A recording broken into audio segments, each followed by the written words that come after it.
بسم اللہ الرحمن الرحیم۔ السلام علیکم بیٹا، آج ہم کلاس 7 کا اردو کا سبق پڑھیں گے، بجلی کی دریافت۔ بیٹا اس سبق کو پڑھنے کے بعد آپ اس قابل ہو سکیں گے کہ بجلی کی دریافت اس کے مراحل سے آگاہ ہو جائیں گے اور بجلی کی افادیت کے بارے میں جان سکیں گے۔ بیٹا اعلیٰ دین اور اس کے چراغ کی داستان تو بہت مشہور ہے۔ اس چراغ کی مدد سے اعلیٰ دین ایک جن سے بڑے بڑے کام کروا لیتا تھا۔ آج اعلیٰ دین کا چراغ تو نہیں، مگر ایک ایسی ہی دوسری طاقت جس پر انسان نے قابو پا لیا ہے، بجلی ہے۔ آج سے 100 سال پہلے بجلی سے کوئی واقف نہ تھا۔ آج یہ حالت ہے کہ کوئی کام ایسا نہیں جو بجلی کے بغیر ہو جائے۔ یہ ایک نہایت فرمانبردار خادمہ کی طرح ہر وقت حکم کی منتظر رہتی ہے۔ جو ہی بٹن دباتے ہیں ہر کام پہ یہ لگ جاتی ہے۔ رات کی تاریکی کو دور کر کے ہمارے کمروں کو روشن کر دیتی ہے، ہمیں گرمی سے بچانے کے لیے پنکھے چلاتی ہے، ہمارے کمروں کو ہماری خواہش کے مطابق گرم یا سرد کرتی ہے اور بہت سے ہمیں اس سے فائدے ہیں، جیسے کپڑے دھونے، نچوڑنے، استری کرنے کے لیے بجلی کے آلات استعمال ہوتے ہیں۔ گھر کے فرنیچر، دریوں اور قالینوں کو بجلی کے چاروں ویکیوم کلینر سے صاف کیا جاتا ہے۔ اس طرح بیٹا ریڈیو، ٹیلی ویژن اور سینما میں بھی ایک طرح سے بجلی ہی کی روشنی ہے۔ بیٹا بجلی کوئی مادی شے نہیں بلکہ حرارت کی طرح ایک قوت یا اثر کا نام ہے۔ اس کا نام ایک یونانی لفظ امبر سے لیا گیا ہے۔ یونانیوں کو معلوم تھا کہ امبر کو رگڑا جائے تو ہلکی چیزیں مثلاً تنکے اور بھوسا وغیرہ اس کی طرف کھینچتے ہیں۔ امبر کی مقناطیسی لوہے کا بھی لوگوں کو علم تھا۔ اس میں لوگوں کو کھینچنے کی ویسی ہی قوت ہے۔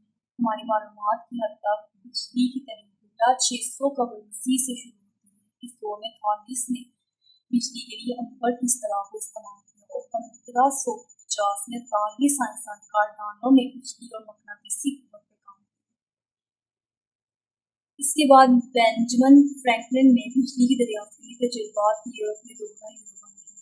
اسی طرح بیٹا بجلی کی بہت سی حالتیں مثلاً بیٹری چارج، مثبت اور منفی چارج، کنڈنسر، کنڈکٹر، تک الیکٹریشین بھی اسی کے نام سے جڑے ہوئے ہیں۔ پھر بیٹا ایک اور قابل قدر نام تھامس ایڈیسن کا ہے۔ اس نے دو تاروں کو ملایا اور اس جوڑ کو گرم کیا۔ جہاں دو تاریں مل رہی تھیں اس طرح اس نے ان میں کرنٹ پیدا کیا اور اس کرنٹ کو ہم تھرمو الیکٹرسٹی کہتے ہیں۔ اسی طرح سائنسدانوں نے آہستہ آہستہ مزید مشاہدات شروع کیے اور بجلی کے متعلق ہمارے علم بڑھنے لگا۔ گزشتہ 100 سالوں کے دوران میں ہمیں یہ معلوم ہوا کہ وہ تمام اشیاء جنہیں ہم ٹھوس سمجھتے ہیں دراصل ٹھوس نہیں ہے۔ انہیں ایسے چھوٹے چھوٹے ذرات میں تقسیم کیا جا سکتا ہے جن کی وضاحت اپنی کوئی حیثیت نہیں ہے، بلکہ وہ صرف مثبت اور منفی بجلی کے ذریعے ہیں۔